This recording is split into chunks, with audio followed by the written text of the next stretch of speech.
The afternoon sun cast golden light through the windows of Sweet Haven Bakery as Arya Chen pulled the last tray of lavender macarons from the oven. The scent of butter and sugar filled the air, and for a moment, everything felt perfect. Her small bakery had become a neighborhood treasure over the past 3 years, and she'd finally saved enough to expand. Then the door chimed, and 2 men in dark suits walked in. They didn't look like customers. "Miss Chen," the taller one asked, his voice professionally cold. "We're from Winter's legal group. We need to discuss your uncle's estate." Arya's stomach dropped. Uncle James had died 2 months ago in what police called a tragic accident, a fall from his apartment balcony after too much whiskey. She'd mourned him quietly while managing the bakery and caring for her younger sister, Maya, who was starting her sophomore year at university. What about his estate? Arya wiped flour from her hands, trying to keep her voice steady. The man placed a leather folder on the counter. "Your uncle owed our client $3 million. As his only living relative besides your sister, the debt transfers to you." The world tilted. $3 million? That's impossible. He was a librarian. He was also a gambler who made very poor choices. The second man spread documents across her counter, showing bank statements, casino receipts, and loan agreements bearing her uncle's signature. "Mr. Kai Winters holds the debt. He's prepared to take legal action unless immediate payment arrangements are made." Arya's legs felt weak. "I don't have $3 million. I have a bakery and about $15,000 in savings for my sister's education." "We're aware of your financial situation," the first man said. "Which is why Mr. Winters has prepared an alternative arrangement." He produced another document, this one bound in expensive paper with gold embossing. Arya's hands trembled as she read the title, "Marriage Contract." "This is insane," she whispered. "Mr. Winters is willing to forgive the entire debt if you agree to marry him for a period of 2 years. At the end of that term, you may file for divorce with no penalties. Additionally, he'll establish a trust fund for your sister's education, full tuition, room, and board through graduate school if she chooses." Why would anyone want this? Arya looked between the 2 men, searching for sanity in an insane situation. Why would a billionaire need to buy a wife? Mr. Winters' reasons are his own. "You have 72 hours to decide." The taller man placed a business card on the counter. "His personal number. He expects your call by Friday at 6 p.m. They left as abruptly as they'd arrived, leaving Arya standing in her bakery surrounded by half-finished pastries and impossible choices. That night, Arya sat with Maya in their small apartment above the bakery. Her sister's dark eyes were wide with fear as Arya explained everything. "You can't do this," Maya said, her voice cracking. "I'll drop out of school. We'll find another way." "There is no other way." Arya had spent the past 6 hours researching. Kai Winters was real, a 35-year-old billionaire who'd made his fortune in aerospace technology and rare minerals. But there was something odd about him. No social media presence, no photographs at events, no romantic history. He was a ghost despite his wealth. What if he's dangerous? Maya grabbed her sister's hand. What if this is some kind of trap? Arya had wondered the same thing. But the alternative was losing everything: the bakery, Maya's education, their tiny apartment. They'd already lost their parents in a car accident 5 years ago. They couldn't lose each other too. "It's only 2 years," Arya said, trying to convince herself as much as Maya. "I can survive 2 years of anything if it means you get your degree and we keep the bakery. I don't want you to sacrifice yourself for me. You're not asking me to. I'm choosing to." Arya pulled her sister into a hug. "Besides, maybe it won't be terrible. Maybe he just needs a wife for business reasons or tax purposes or something equally boring and non-threatening." But as she lay awake that night, Arya couldn't shake the feeling that Kai Winters wanted something far more complicated than a convenient arrangement. On Friday at 5:30 p.m., Arya made the call. Kai Winters answered on the second ring. "Miss Chen." His voice was deep and surprisingly warm. "I've been expecting your call." "I'll do it," Arya said, forcing her voice to remain steady. "I'll marry you. But I want to meet you first. Face to face." A pause. "Then, of course. I'll send a car tomorrow at noon. Pack a bag, you'll be moving into my residence immediately after the wedding." "When is the wedding?" "Tomorrow evening." "I don't believe in prolonging the inevitable." The line went dead before Arya could respond. The next day, a sleek black car arrived exactly at noon. The driver loaded her single suitcase without a word and drove her out of the city, through winding mountain roads, until they reached a gate that opened automatically. Beyond it stood a stunning penthouse building of glass and steel, built into the mountainside with views that stretched for miles. Arya stepped out into the cool mountain air, her heart pounding. A woman in her 50s with kind eyes and gray-streaked hair greeted her at the entrance. "Welcome, Miss Chen. I'm Helen, the house manager. Mr. Winters is waiting for you in the observatory." "Observatory?" Helen smiled mysteriously. "He'll explain. Follow me." They took a private elevator to the top floor, then climbed a spiral staircase to a dome-shaped room filled with telescopes, star charts, and equipment Arya couldn't begin to identify. And there, standing by the largest telescope, was Kai Winters. He turned as she entered, and Arya felt her breath catch. Kai was tall and lean, with black hair that fell slightly across his forehead and eyes so dark they looked like deep space. He wore simple black pants and a white shirt, but there was something otherworldly about him, an intensity that made her feel like he could see straight through her. "Miss Chen," he said, his voice the same warm timbre from the phone. "Thank you for coming. Did I have a choice?" The words came out sharper than she intended. Something flickered in his expression, surprise, maybe respect. "No," he admitted. "You didn't. But I appreciate your directness." He gestured to the telescope. "Do you know anything about astronomy?" "Not really. I know how to make a pretty good constellation cake, though." The corner of his mouth lifted slightly. "I'd like to see that someday."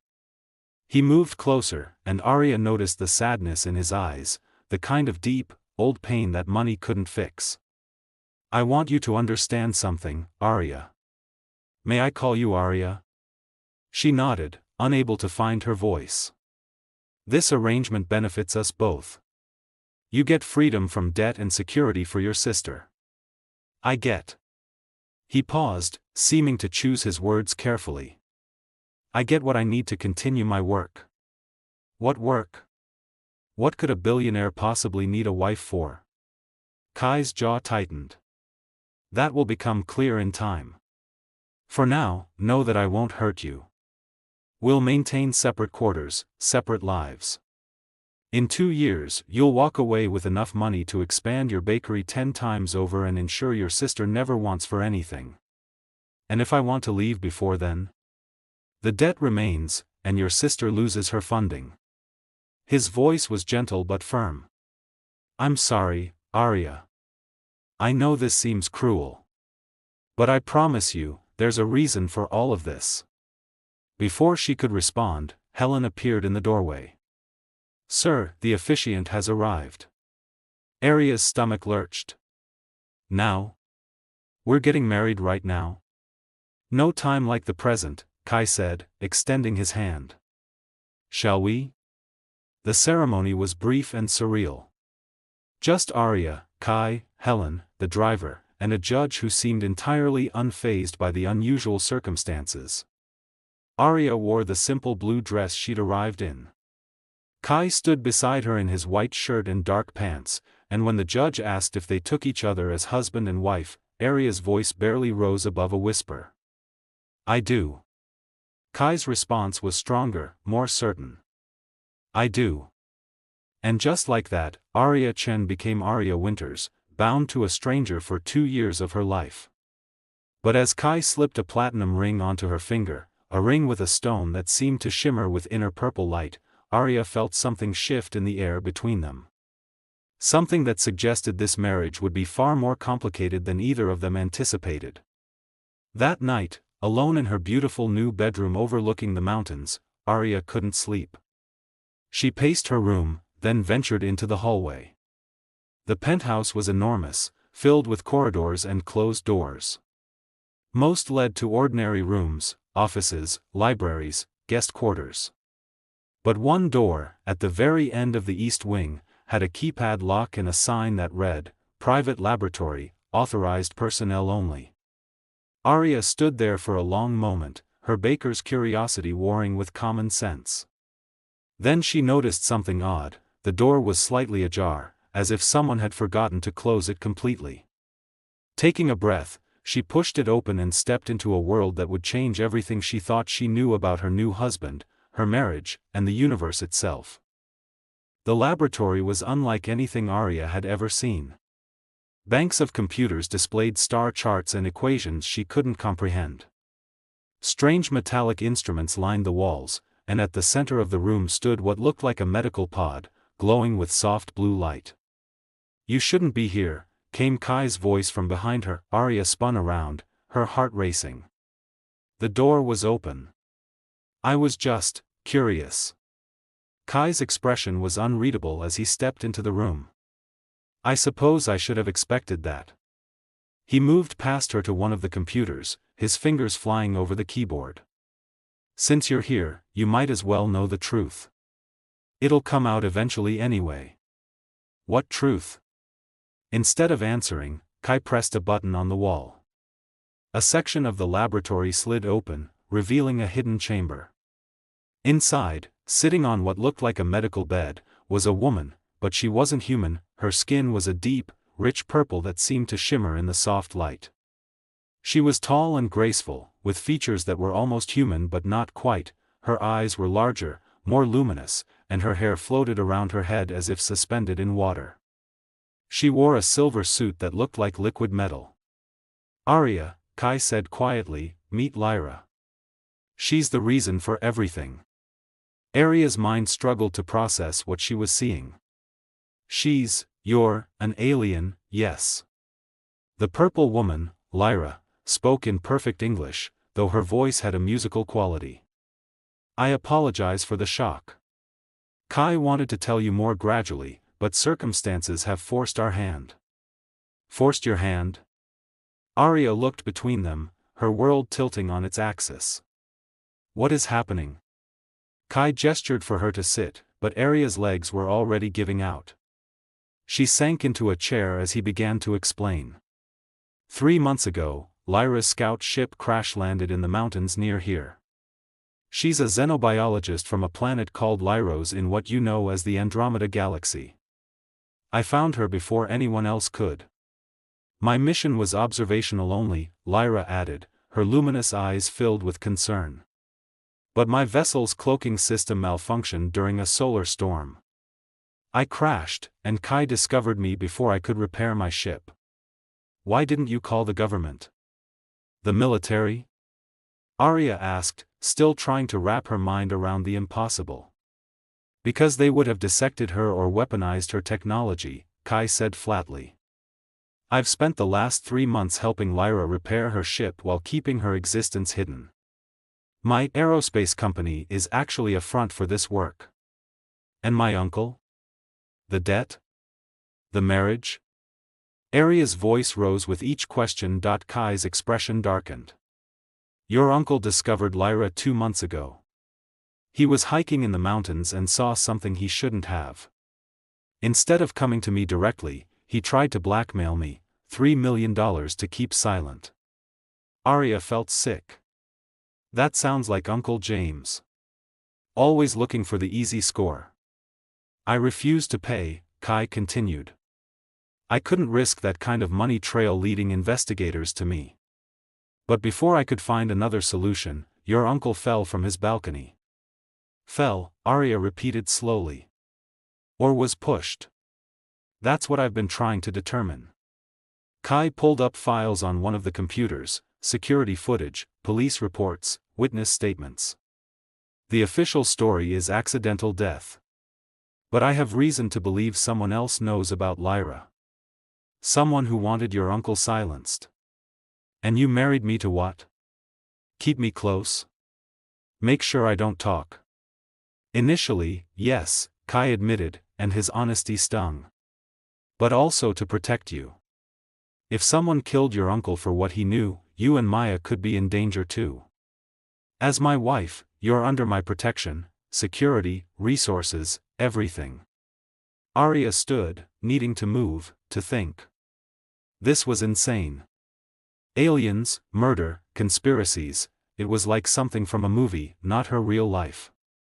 I know this is overwhelming, Lyra said gently, rising from her bed. She moved with fluid grace, approaching Arya slowly as if afraid of frightening her further. But Kai is telling the truth. Your uncle's death was not an accident. And whoever is responsible knows about me. How can you be sure? Lyra held out her hand, and a holographic display appeared above her palm showing security footage. A man in a dark suit stood outside Kai's building, photographing it with what looked like advanced equipment. This was taken the day before your uncle died, Kai said. I've seen this man 3 times since then. He works for Marcus Chen, my former business partner. Former? We had a falling out 6 months ago over the direction of the company. Marcus wanted to pursue military contracts. I refused. We dissolved the partnership, but he's been trying to gain leverage over me ever since. Kai's jaw tightened. If he knows about Lyra, he'll stop at nothing to exploit her technology. Arya sank back into the chair, her mind reeling. So my entire life has been upended because of corporate espionage and an alien crash landing? I know how it sounds, Kai said, kneeling beside her chair. And I'm sorry. Truly. You didn't ask for any of this. No, I didn't. Arya looked into his dark eyes and saw genuine remorse there. But Maya and I didn't ask to be orphans either, or to lose Uncle James, or to be buried in debt. Life doesn't care what we ask for. Lyra moved closer, her expression thoughtful. You're remarkably calm for someone who just learned aliens are real. I'm a baker who just got married to a stranger to pay off a dead gambler's debts, Arya said with a slightly hysterical laugh. My baseline for weird has shifted considerably in the past 48 hours. Despite everything, Kai smiled, a real smile that transformed his face. You're extraordinary, Arya Chen Winters. Just Arya. She stood, steadying herself. If I'm going to be part of this insanity, I need to understand everything. Show me Lyra's ship. Explain the technology. And tell me exactly who we're dealing with. Over the next hours, Kai and Lyra walked Arya through everything. The ship was hidden in a cave system beneath the penthouse, accessible through a private elevator. It was beautiful, organic and technological at once, with surfaces that seemed to shift and breathe. The quantum drive is damaged, Lyra explained, gesturing to a crystalline structure at the ship's heart.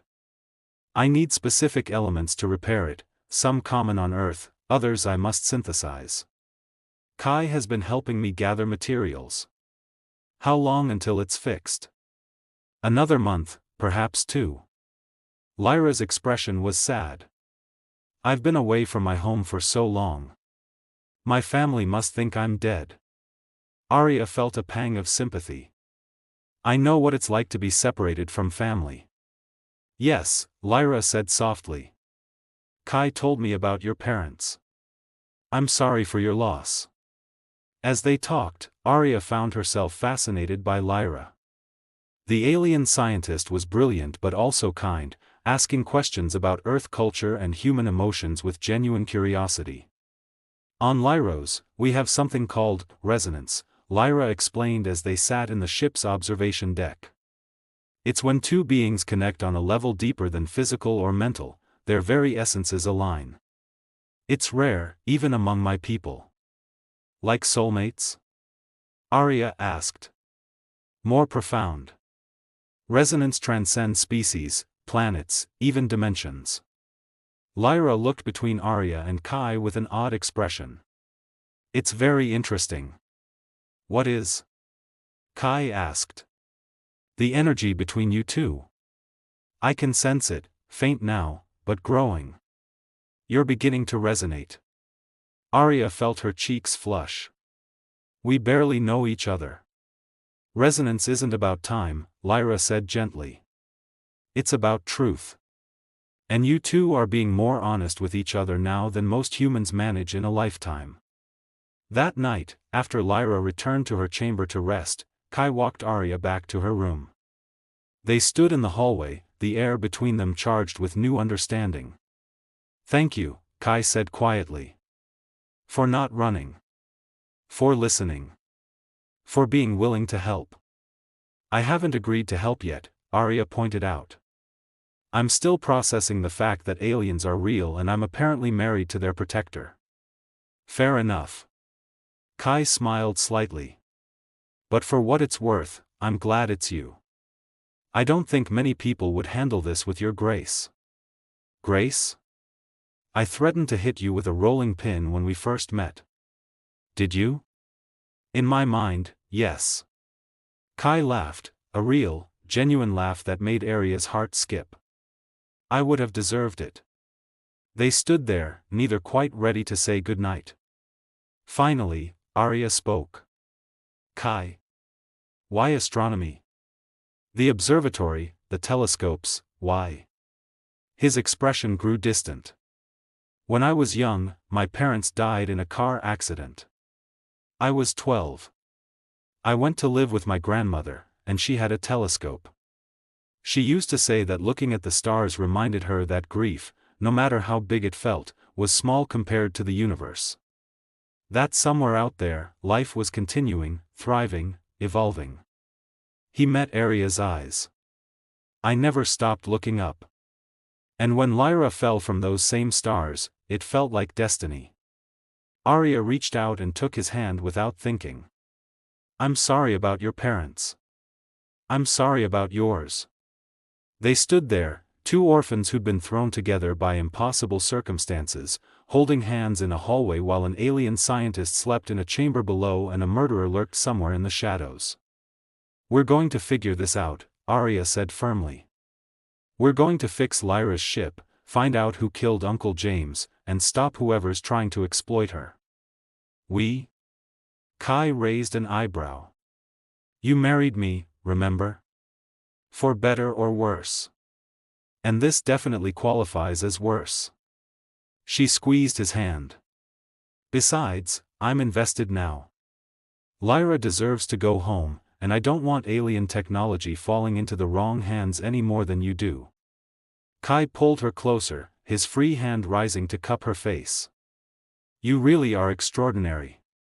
So you keep saying. I mean it. His thumb brushed her cheek, and Arya felt electricity shoot through her. Arya, I know this marriage started as a transaction. But I want you to know, I'll keep you safe.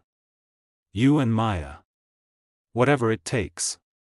I know, she whispered. And then, as naturally as breathing, they kissed. The kiss was gentle at first, tentative, as if they were both surprised it was happening. But then Kai's arms wrapped around Arya's waist, pulling her closer, and she melted into him. When they finally broke apart, both were breathing hard. That wasn't part of the contract, Arya said, trying to lighten the suddenly intense moment. No, Kai agreed, his forehead resting against hers. It wasn't.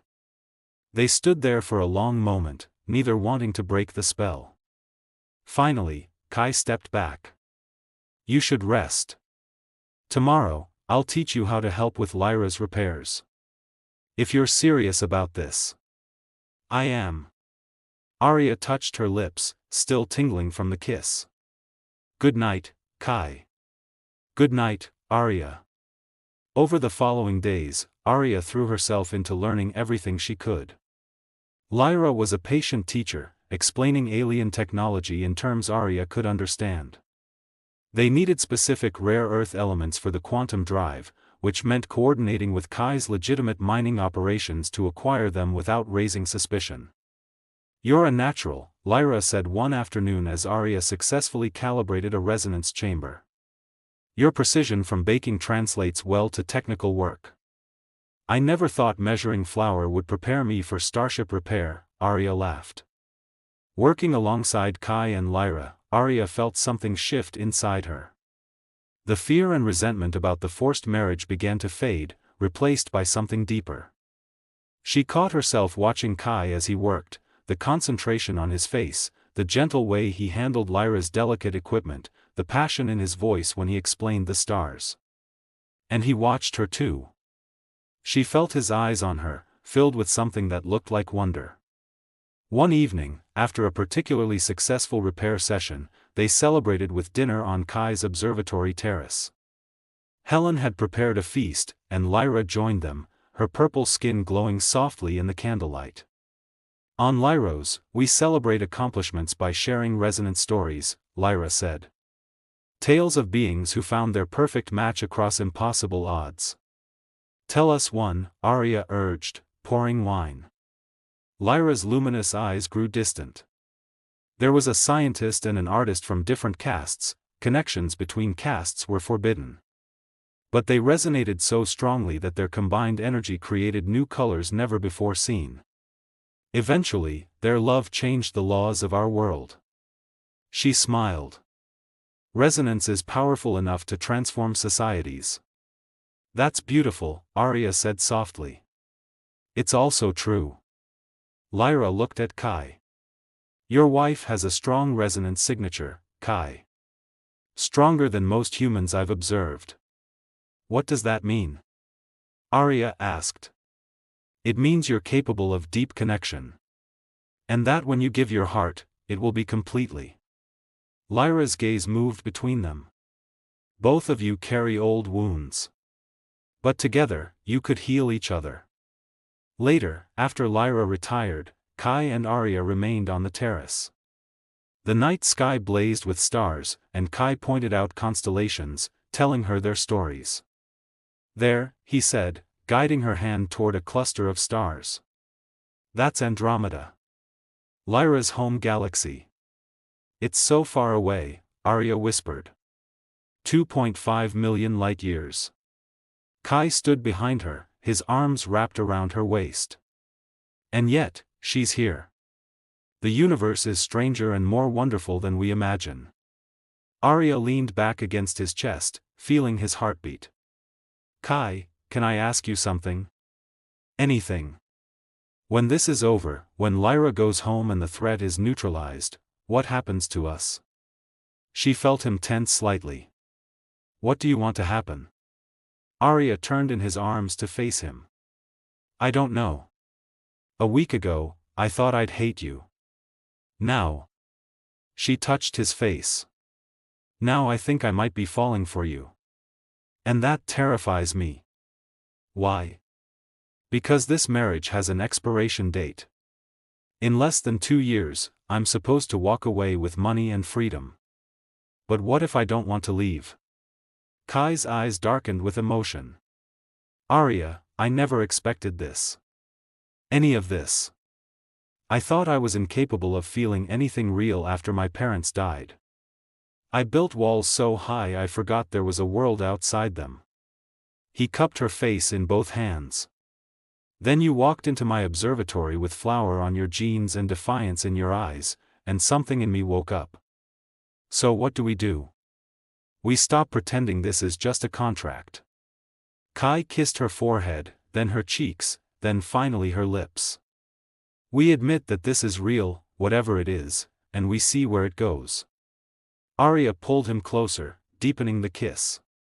When they broke apart, both were trembling. "Take me to bed," she whispered. Kai searched her face.